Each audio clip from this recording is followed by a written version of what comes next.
ഇന്നത്തെ റെസിപ്പി മുട്ട വെച്ചിട്ട് തയ്യാറാക്കാൻ പറ്റുന്ന ഒരു വെറൈറ്റി മെഴുക്ക് പുരട്ടിയാണ്. അപ്പോൾ ഇത് വളരെ ഈസി ആയിട്ട് നമുക്കൊരു 5 മിനിറ്റ് കൊണ്ട് തന്നെ തയ്യാറാക്കി എടുക്കാനായിട്ട് പറ്റും.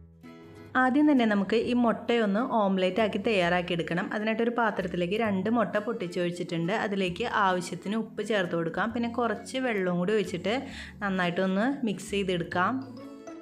ഈ മുട്ട നമ്മൾ ഓംലെറ്റ് ആക്കി തയ്യാറാക്കി എടുക്കുമ്പോൾ അധികം പൊങ്ങി വരാതിരിക്കാൻ വേണ്ടിയിട്ടാണ് കുറച്ച് വെള്ളം ഒഴിച്ചു കൊടുത്തത്. ഇത് നന്നായിട്ട് മിക്സ് ആക്കി എടുത്തിട്ടുണ്ട്. ഇനി നമുക്കിതൊരു പാനിൽ ഒഴിച്ചിട്ട് ഓംലെറ്റ് ആക്കിയിട്ട് തയ്യാറാക്കി എടുക്കാം. അധികം എണ്ണ ഒഴിക്കാതെ വേണം നമുക്ക് ഈ ഓംലെറ്റ് തയ്യാറാക്കി എടുക്കാനായിട്ട്. നമ്മൾ നീർദോശ ഉണ്ടാക്കില്ലേ, ആ ഒരു പരുവത്തിൽ വേണം ഓംലെറ്റ് തയ്യാറാക്കി എടുക്കാനായിട്ട്. ഇനി ഇത് നമുക്ക് അടച്ച് വെച്ചിട്ടൊന്ന് വേവിച്ചെടുക്കാം. മറിച്ചൊന്നും ഇടണ്ട, അടച്ച് വെച്ചിട്ടൊന്ന് നന്നായിട്ട് വേവിച്ചെടുത്താൽ മതി. ഏകദേശം 1 മിനിറ്റൊക്കെ കഴിയുമ്പോഴേക്കും നമ്മുടെ ഓംലെറ്റ് തയ്യാറായിട്ടുണ്ടാവും. ഇനി ഇത് നമുക്കൊരു പാത്രത്തിലേക്ക് മാറ്റാം.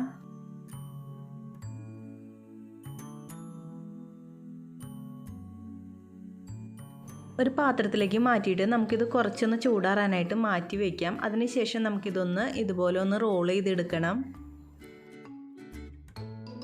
ഇനി അടുത്തതായിട്ട് നമ്മൾ ഈ റോൾ ചെയ്ത് വെച്ചിരിക്കുന്ന ഓംലെറ്റ് എടുത്തിട്ട് ഇതുപോലെ ഒന്ന് കട്ട് ചെയ്തെടുക്കണം.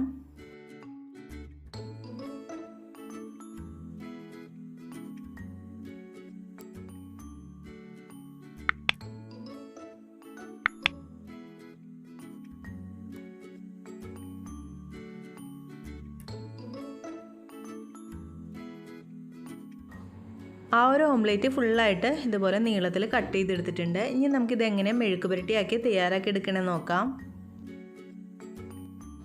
ഒരു പാനിലേക്ക് ഞാനിപ്പോൾ 1.5 ടേബിൾ സ്പൂൺ വെളിച്ചെണ്ണ ഒഴിച്ചു കൊടുത്തിട്ടുണ്ട്. ഈ വെളിച്ചെണ്ണ ഒന്ന് ചൂടായി വരുമ്പോൾ നമുക്കിതിലേക്ക് ഒരു വലിയ സവാള നീളത്തിൽ അരിഞ്ഞതും അതിൻ്റെ കൂടെ തന്നെ 2 പച്ചമുളകിൻ്റെ കുരുവൊക്കെ കളഞ്ഞ് അരിഞ്ഞതും കുറച്ച് കറിവേപ്പിലയും കൂടി ചേർത്ത് കൊടുക്കാം. ഇനി ഇത് ഒരുവിധം ഒന്ന് നന്നായിട്ട് വഴണ്ട് വരുന്നവരെ നമുക്കിത് ഇളക്കി കൊടുത്തുകൊണ്ടിരിക്കാം. ഈ കൂട്ടിലേക്ക് ആവശ്യമുള്ള കുറച്ച് ഉപ്പും കൂടി ചേർത്തിട്ട് നമുക്കിത് നന്നായിട്ടൊന്ന് വഴറ്റിയെടുക്കാം.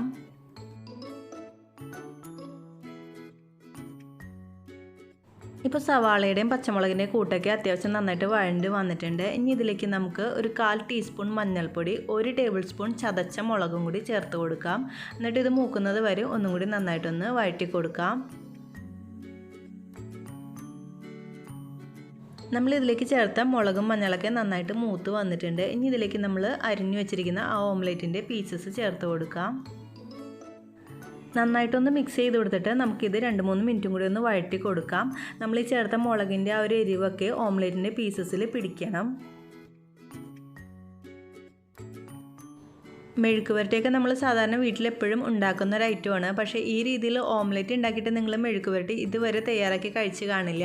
അപ്പോൾ സൂപ്പർ ടേസ്റ്റാണ്. എന്തായാലും നിങ്ങളൊന്ന് ഉണ്ടാക്കി നോക്കണം.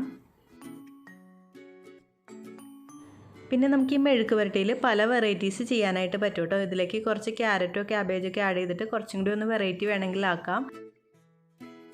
ഇപ്പോൾ നമ്മുടെ വളരെ ഈസി ആയിട്ട് തയ്യാറാക്കാൻ പറ്റുന്ന മുട്ട വെച്ചിട്ടുള്ള മെഴുക്ക് പുരട്ടി തയ്യാറായിട്ടുണ്ട്. അപ്പോൾ എല്ലാ കൂട്ടുകാരും ഇതൊന്ന് ട്രൈ ചെയ്ത് നോക്കണം. എന്നിട്ട് നിങ്ങളുടെ അഭിപ്രായങ്ങൾ എന്നെ അറിയിക്കാനായിട്ട് മറക്കരുത്.